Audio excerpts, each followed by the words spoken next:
Malolo na sai fe au matiu te tala falava o se whapopongo tala mai Ausetalia le radio Samoa. O lo tau mata pele mafua ango le pepesi o se wha mai ta ua le wha Britania o le hepatitis e a whiai ta maiti ma ua liputia ua tūla lata mai lava i Ausetalia le wha mai e titi lava ni wha matalanga lo oawa noa mai i le mafua anga e alai o na pepesi.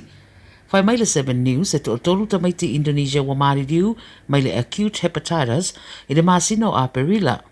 O le whaamtaranga lea mai mtanga wengo le soifua malaloina. O whaero ai wa atoa i ta maiti ia, ai titi maito o whaata maiti wa fia, e au fia i mata maiti mai Amerika ma le atu Asia. Ta uere ripoti toi titi a tole to o rua se lau o isi wa fia le teminei, a o wha wau pēo na pepesi le wha mai.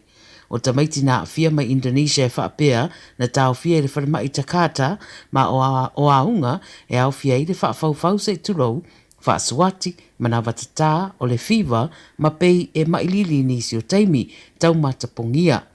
O le fautuanga mai le soifua malaloina, ia sa iri vave se fesoswani whaafo mai, pe awa aia ia aunga. E le taria le palemia Scott Morrison, le whaatustusanga e le sa avea mua palemia o le tunu John Howard, e whaatatau i interest rates, ma se manatu e whaapea o le amatua a fiaia na whainga campaign o lo whaia nei. Whaamtaranga ua whaia i le mai ai ona whaalaurua sa whinangalo Howard i le mata upu lea ma ua whaailo ai e Morrison o le tau ai e ulopa o le whaamai ma le tele o le maua fianga o lo longa ma le tau o loa o lo ua o ai le tamau ai ngo le tunu i le tūlanga o lo iai nei. O le solo o whaataria i pese whaaiunga le RBA po le Reserve Bank Australia i le tūlanga o le iai le interest rate i le tunu.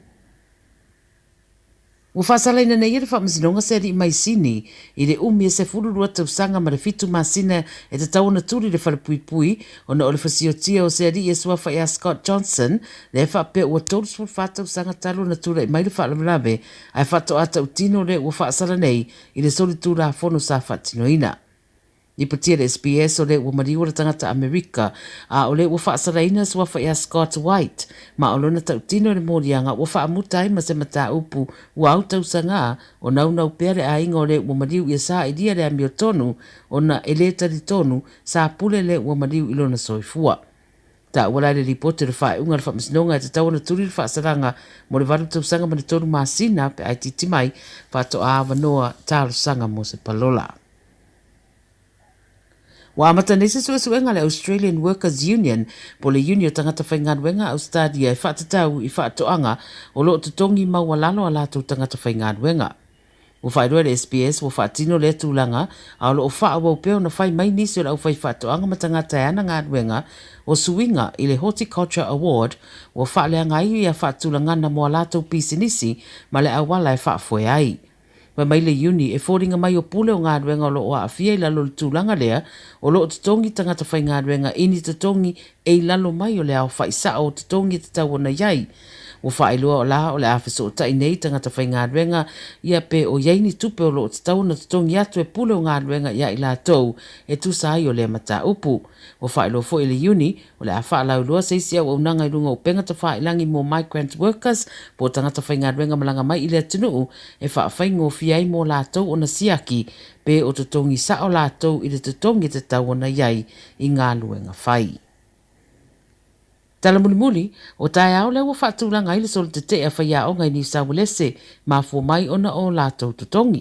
O le anga i ese mai i whaia o ngā ma lātou ngā ruenga i le asoa tae au, ma o se whamtalanga ni minstawa o ngā Sarah Mitchell, ua whaia i le aso o ta wai, o toe whaatuwa i le tala nuaina o tutongi se ia mai ale tala whaatatau le tupe i a uni. O whailoa lai le New South Wales Teachers Federation o lo o tū maupea la na lātou nau ta inga e whaatau nuk le solo te te i le asoa tae au.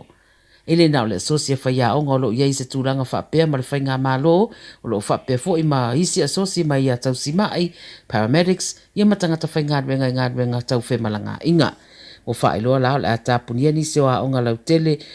public schools i le asoa tae au, ia o isi a onga le a tatalapea o le a whaititia le au whainga ruenga ona o le wha moe o whaia onga mora lātou solo te e. O tala nā mai Ausetalia le radio Samoa, mo le nei fo i au au le amo fo i seisi wha poponga i le asoa tae au wha soifuea.